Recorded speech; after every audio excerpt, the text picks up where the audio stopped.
Don't be a tyrant.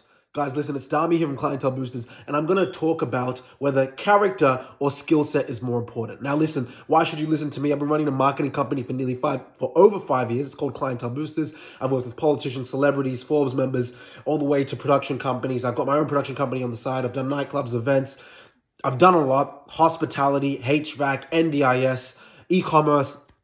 And I've been able to hire quite a number of people. You see, across all of my businesses, or just in my agency rather, I manage about 20 to 30 people. Across all of my business, I'm looking at managing anywhere between 50 to 100 people, blended between employees, contractors, all around Melbourne, Sydney, Gold Coast, Eastern Europe, Dubai, and the Philippines. So I learned a thing or two about hiring, and I'm still learning as well. I've also played the corporate game. Okay, I was started in my first working for someone else gig. I was a retail shopping assistant at YD, which was a clothing store, and I was fired there after 4 weeks. I worked for my dad as an admin assistant. I've been able to work at an SEO agency, get fired quickly after that as well.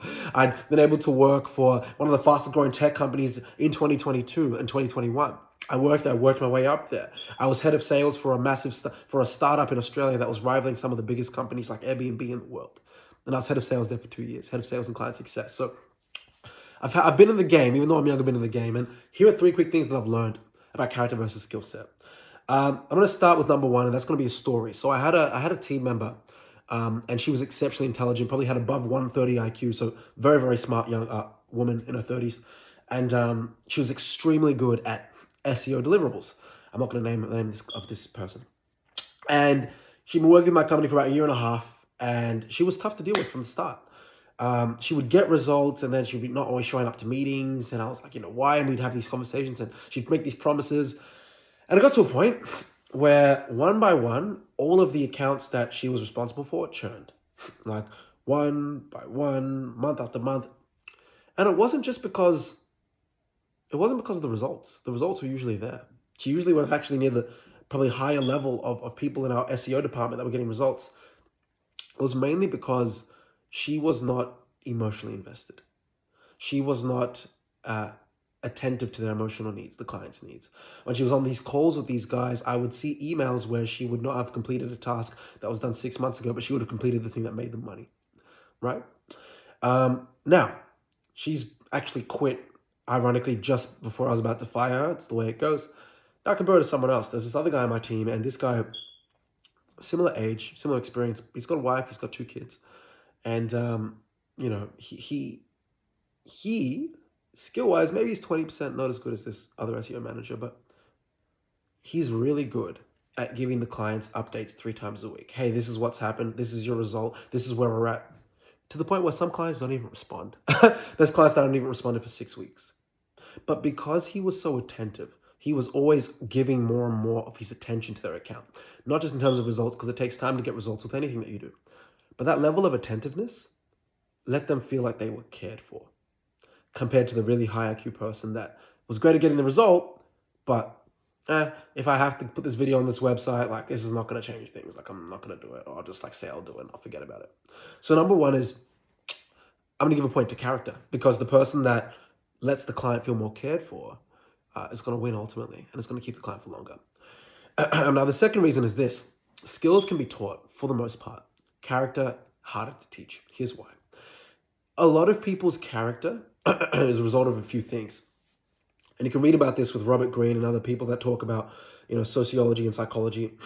But it's from these 3 things. One of them is family values, how you're raised. There are some people that I went to high school with where they probably thought it was okay to be racist. Like, properly racist. Not like racist joking, but like properly racist.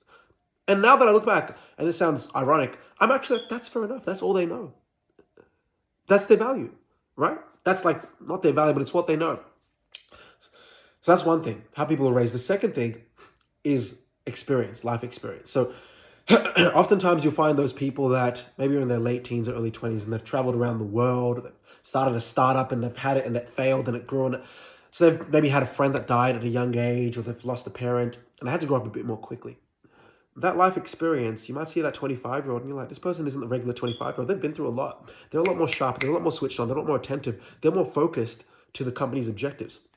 And that's because of life experience. So another great way to kind of discern is, all right, if someone's character is proven or has a great character skill set, what have they been through? What's the toughest thing that they've had to face and overcome?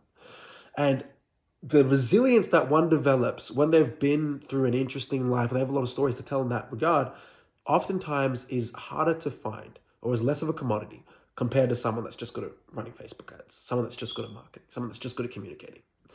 Because that skill, for the most part, especially with AI, there are so many other people that can do skills these days. But it's very, very hard to find someone that is exceptionally skilled at life. And that's what I would say, character also can come into the parts of things. That means there's something that they've had to overcome that's allowed them to develop certain traits that are beneficial to the company. So that's reason number two. Now, the third reason why I would put character over skill set is because of longevity. So here's what I mean by this, and this is a bit more, again, high-level thinking. If I have a team member that has been with me for 2 years, and they are really, really, really skilled at, let's just say sales,